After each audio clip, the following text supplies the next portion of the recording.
Бірінші ақпаннан бастап Маңғыстау облысында індетке қарсы екпе егу науқаны басталады. Бұл туралы облыстық бас санитар Ғазиз Надуев брифингте мәлімдеді.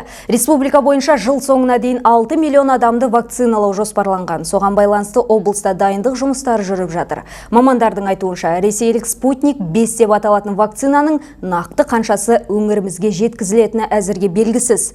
Толығырақ келесі бейнесюжетте.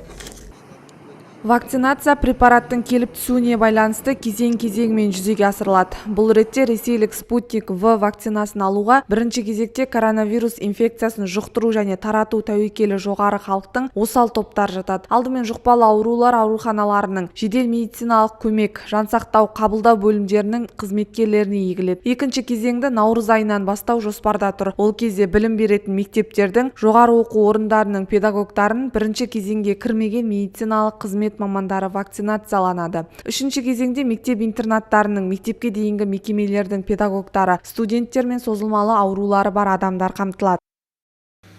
Егуден әркім өз еркімен салғызбайым десе, жазбаша түрде жаңағы отказын беріп бас тартуға құқылы. Қазақстан Республикасының денсаулық сақтау кодексінің 77-ші бабына сәйкес бүгінгі таңда бұл әркімнің өз еркімен алмауын шешеді. Және де айтып өтетін бұл екпе қазіргі кіргізіп жатқан екпемен 18-ден жоғары ғана біздің тұрғындар егіледі. Және де ешкімді мәжбүрлеп бұны егуге бүгінгі таңда құқылы емес. Және де ол үшін адам екпе алмаған үшін ешқандай әкімшілік или қылмыстық жаңағындай ол кісілерді талап қою деген бүгінгі таңда заңда қарастырылмаған. Бірақ халыққа бүгінгі таңда түсіну керек, мына осы қазір өздеріңіз көріп отқан мына эпидемиологиялық ахуалды жағдайды түзеліп келеткен мекемелердің, мемлекеттердің бәрі осы егудің арқасында бүгінгі таңда жаңағы біздің пайдаланып отқан шектеу шаралары, локдаун дегеннен тек қана осы егудің арқасында құтыламыз деген болжам бар.